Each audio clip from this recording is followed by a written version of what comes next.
Hello viewers, welcome to my channel. বন্ধুরা, সুস্বাগতম আরেকটি নতুন রেসিপি নিয়ে চলে এলাম।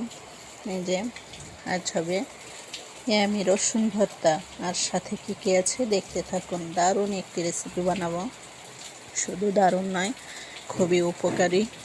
তো ব্যথা বিষ, বাত ব্যথা জাতীয় যত ধরনের জয়েন্ট ব্যথা আছে, এই রেসিপিটা ভীষণ উপকারী। আর স্বাদের কথা কি বলবো, একবার শুধু খেলেই হয়, আপনার ইচ্ছে হবে যত কষ্টই হোক আমি প্রতিদিন এই রেসিপিটা বানাবো। তো কথা না বাড়িয়ে চলুন। এই যে রসুন, তো রসুন ছুলবেন না, এইভাবে খোসা সহ হালকা আছে ভেজে নেবেন। আর বেশি ভাজার দরকার নেই, একটু হালকা ব্রাউন কালার হলেই এটাকে নামিয়ে নিয়ে খোসা ছাড়িয়ে নিতে হবে। তো এই যে হালকা আঁচে দিয়ে আস্তে আস্তে বেশ সময় ধরে ভাজতে হবে রসুনটা। তো বন্ধুরা, শেষটা না দেখে যাবেন না, তাহলে অনেক কিছুই মিস করবেন। তো এই যে আমি খোসাটা ছাড়িয়ে নিয়েছি, দেখেন কি নরম হয়েছে এবং সুন্দর একটা স্মেল বের হয়েছে, যা আপনাদের বোঝাতে পারছি না। তো আপনারা যখন তৈরি করবেন তখন বুঝবেন কি সুন্দর একটা স্মেল বের হয়েছে। দেখেন নরমও হয়েছে।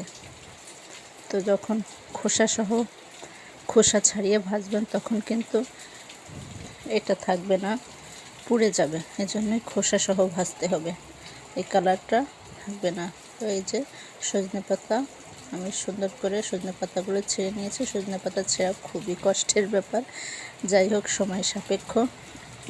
তো এটা আমার গাছের সজনে পাতা, আর আমি টবেও সজনে গাছ লাগাই শুধু পাতার ভর্তা খাওয়ার জন্য। তো এই যে এটাকে পরিষ্কার করে নিয়েছি, দুটোকে সুন্দর করে। এই যে দেখেন,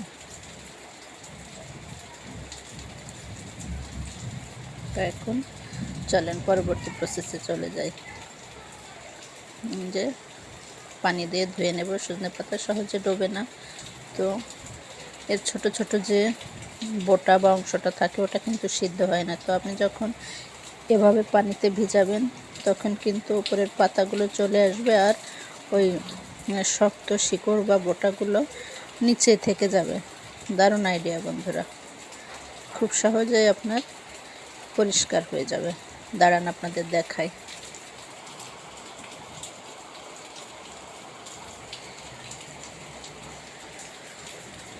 দেখেন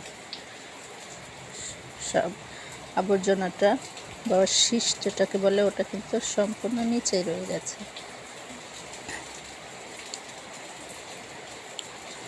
সজনে পাতা পরিষ্কার করাও অনেক ঝামেলার ব্যাপার, কিন্তু খুবই উপকারী।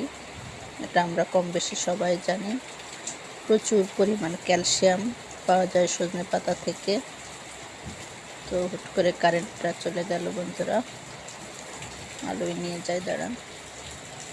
এই যে উপর থেকে এভাবে পাতাটা সেঁকে নেবেন, আর নিচে দেখাবো কীভাবে ময়লাটা জমে থাকে।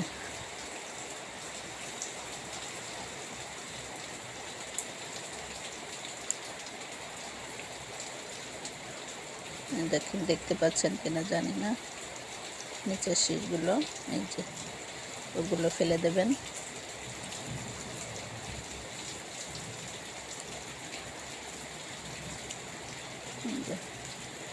এটা কিন্তু কোনোভাবেই সিদ্ধ হয় না, আর একটা বাজে গন্ধ। তো আমি সজনে পাতাটা হালকা লবণ মরিচ দিয়ে সিদ্ধ করে নিয়েছি। এবার এটাকে আপনি ব্লেন্ডও করতে পারেন, শিলপাটায়ও বাটতে পারেন। তো আমি আজকে শিলপাটায় বাটবো।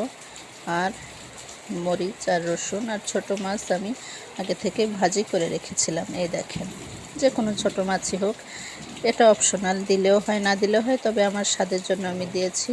তো আমি পাটায় বেটে নিয়েছি, আদা বাটা করে বাটবেন, দেখতেও ভালো লাগবে, খেতেও ভালো লাগবে। তো এই দেখেন, যে শিলপাটায় বাটবো আমি। এই যে সুন্দর একটা ভর্তা হয়েছে। আপনারা এই ভর্তাটা মাঝে মাঝেই খাবেন। যাদের বিশেষ করে জয়েন্টে ব্যথা আছে তারা এটা সপ্তাহে একদিন খেতে পারেন, দেখবেন আমার কথা কতটুকু সত্যি প্রমাণ করে দেখবেন। খুবই উপকারী একটি রেসিপি, এবং খেয়ে দেখবেন কি দুর্দান্ত স্বাদ।